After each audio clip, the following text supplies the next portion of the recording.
Sourav coaching সেন্টারে তোমাদের সকলকে স্বাগত। আজকে চলে এলাম মাধ্যমিকের অঙ্কের সাজেশন নিয়ে। এটাই হলো মাধ্যমিকের শেষ সাজেশন। আগামী 15ই ফেব্রুয়ারি 2025 তোমাদের মাধ্যমিকের অঙ্ক পরীক্ষা। তো মাধ্যমিকের অঙ্কতে 90 তোলা খুব একটা কঠিন কাজ নয়, শুধু তোমাদের ভালো করে অঙ্কগুলো বুঝে করতে হবে। অনেকে বলে অঙ্ক পরীক্ষা খুব কঠিন, এটা আসলে কঠিন নয়, শুধু ফর্মুলা মনে রাখতে হবে। যদি তোমরা উপপাদ্যগুলোর আঁকা এবং একটু বুঝে যাও তাহলে তোমরা উপপাদ্যতে ফুল মার্কস পেয়ে যাবে। এবার আসি মূল আলোচনা পর্বে। সবার আগে অঙ্কয় 5 নম্বর মানের আমি সাজেশন বলছি। পাটিগণিত থেকে আসে দুটো প্রশ্ন, যেখানে করতে হয় একটা। তো পাটিগণিতের মধ্যে গুরুত্বপূর্ণ হলো অংশীদারি কারবার বা অংশীদারি ব্যবসা, সমাহার, হ্রাস বৃদ্ধি আর সরল সুদ। এখানে আমি যদি আমার ব্যক্তিগত সাজেশন বলি তাহলে সব থেকে তোমরা ভালো করে দেখে যেও অংশীদারি কারবারটা আর সমাহার হ্রাস বৃদ্ধিটা। সরল সুদটা একটু হালকা করে দেখে যেও বা না দেখলেও চলবে, কিন্তু অংশীদারি কারবারটা ভেরি ইম্পর্ট্যান্ট, তাই এটা ভালো করে দেখে যেও। আর সমাহার হ্রাস বৃদ্ধিটা। তারপরে বলি উপপাদ্য 5-এর। এখানে উপপাদ্য আছে দুটো, করতে হয় যে কোনো একটা।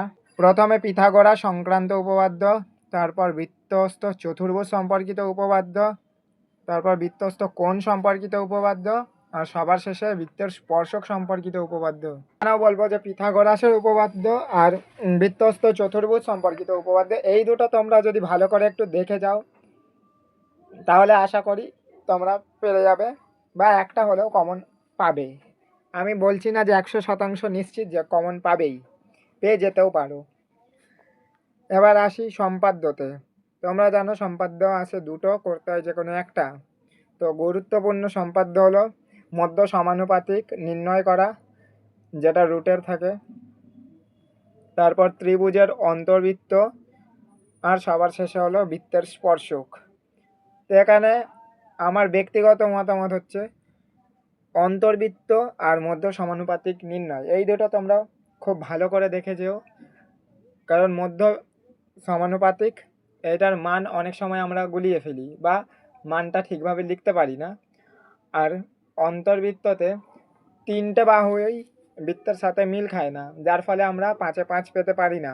তো সেই দিকগুলো যদি একটু পরীক্ষার আগে তোমরা প্র্যাকটিস করো তাহলে ঠিকভাবে দিতে পারবে আর 5-এ 5ও পেয়ে যাবে। এরপর আসি শেষ চ্যাপ্টারে, যেটা হলো ত্রিকোণমিতির, যেখান থেকে আসে দুটো প্রশ্ন, করতে হয় যে কোনো একটা।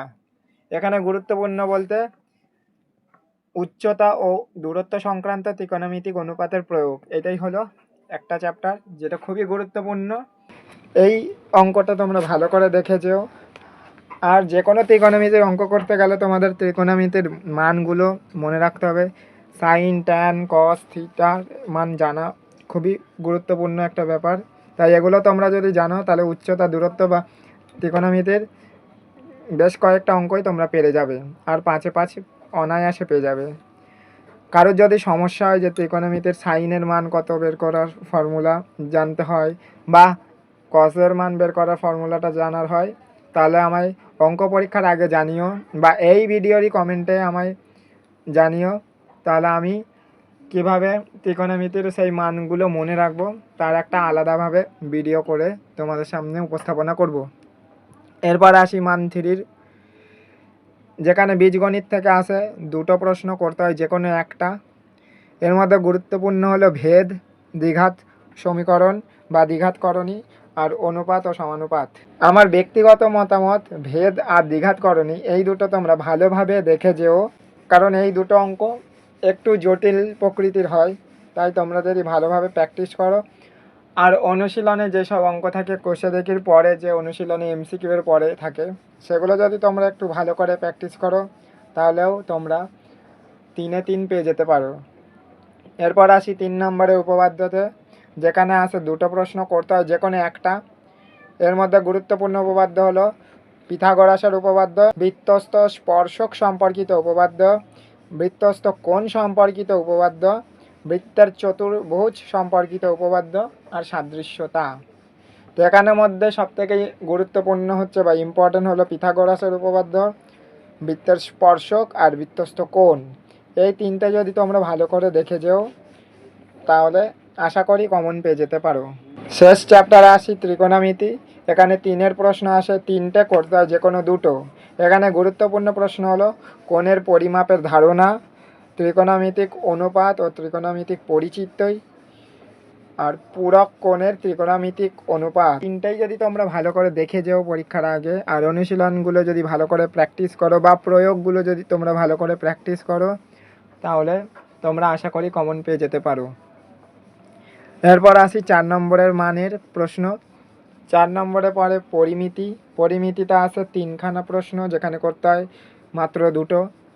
এর মধ্যে গুরুত্বপূর্ণ প্রশ্ন হলো গোলক, চোঙ, ঘনক, বিভিন্ন কঠিন বস্তু সংক্রান্ত সমস্যা আর শঙ্কু। আমি বলবো এই 5টাই তোমরা দেখে যেও। আশা করি এই 5টার মধ্যে তোমরা কমন পাবে, আর তোমরা 4-এ 4 পেয়ে যেতে পারবে পরিমিতি থেকে। আর লাস্ট আসি রাশিবিজ্ঞানে। রাশিবিজ্ঞানে 3টে প্রশ্ন আছে, করতে হয় যে কোনো দুটো।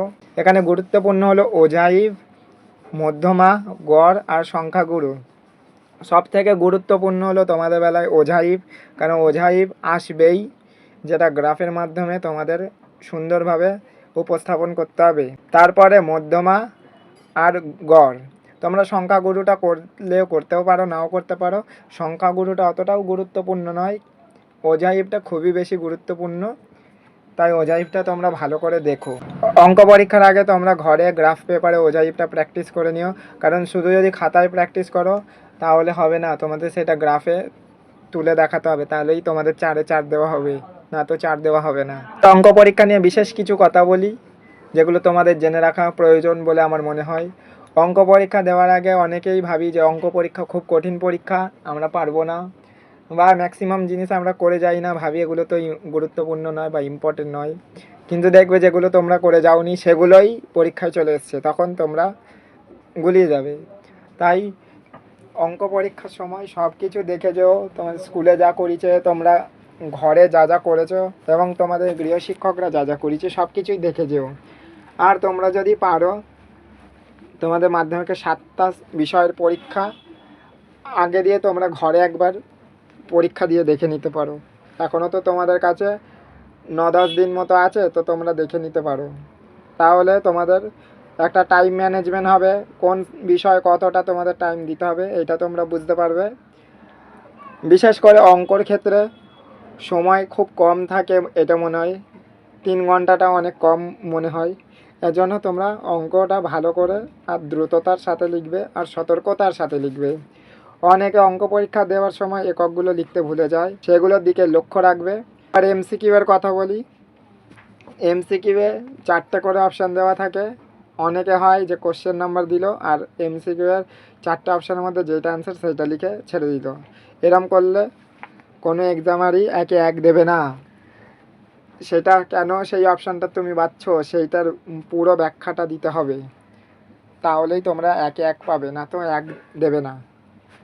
এবার আসি এসএকিউ এর কথা বা শর্ট কোশ্চেনের কথা, যেখানে তোমাদের পুরো উত্তরটা আর তার একক দুটোই ভালোভাবে লিখে রাখতে হবে। এরপর উপপাদ্য। উপপাদ্যর ক্ষেত্রে সুন্দরভাবে ছবি আঁকতে হবে, তারপর প্রদত্ত অঙ্কন যা যা জিনিস থাকে সেই সব তোমাদের সুন্দরভাবে পয়েন্ট ওয়াইজে লিখে দিতে হবে, তাহলেই তোমরা উপপাদ্যতে ফুল মার্কস পেয়ে যাবে। আর ত্রিকোণমিতির ক্ষেত্রে যারা ত্রিকোণমিতির সূত্রটা জানো তারা আগে পরীক্ষার খাতায় সেই সূত্রগুলো লিখে নেবে, যাতে তোমাদের বারবার ভাবতে না হয়, তাহলে তোমরা সূত্রটা দেখেই যে কোনো মান বসাতে পারবে। আর রাশিবিজ্ঞানের কথা যদি বলি, যেহেতু রাশিবিজ্ঞানে অনেক বেশি ক্যালকুলেশন করতে হয়, তাই খুব সতর্কতার সাথে হিসাবটা করবে যাতে কোথাও ভুল না হয়। আর যদি তোমাদের সময় বাঁচে তো একবার রিচেক করে নেবে, কারণ একবার যদি ভুলটা জমা পড়ে যায় তাহলে আর তুমি খাতাটা চাইলেও ফিরে পাবে না। তো আমি আশা করি তোমরা সবাই ভালোভাবে পরীক্ষা দেবে, তাই সকলকে অনেক শুভকামনা জানিয়ে আমি আজকের এই ভিডিওটা শেষ করছি। আর এর যদি তোমাদের পিডিএফ লাগে তাহলে ডেসক্রিপশানে দেওয়া আছে আমার হোয়াটসঅ্যাপ চ্যানেলের লিঙ্ক আর হোয়াটসঅ্যাপ গ্রুপের লিঙ্ক, সেখানে তোমরা জয়েন হয়ে যাও। আমি প্রত্যেকটা বিষয়ের পিডিএফ হোয়াটসঅ্যাপ গ্রুপে আপলোড করে দিয়েছি, সেখান থেকে তোমরা বিনামূল্যে সংগ্রহ করে নিতে পারো। আর যদি কেউ আমার কাছে অফলাইনে পড়তে চাও তাহলে ডেসক্রিপশানে দেওয়া আছে আমার হোয়াটসঅ্যাপ নাম্বার, সেখানে আমার সাথে যোগাযোগ করে আমার কাছে পড়তে পারো। সবাইকে অনেক শুভেচ্ছা আর সবার জন্য অনেক শুভকামনা জানালাম। আর আরও একবার বলছি, ত্রিকোণমিতির ফর্মুলার যদি তোমাদের আলাদা করে ভিডিও চাই তাহলে আমায় জানিও, আমি তার জন্য আলাদা করে ভিডিও আনবো। আমার অনেক স্টুডেন্টকে আজকে স্কুল থেকে অ্যাডমিট কার্ড দেওয়া হয়েছে, তো তোমাদের স্কুলে দেওয়া হলো কি সেটা আমায় কমেন্ট করে জানিও।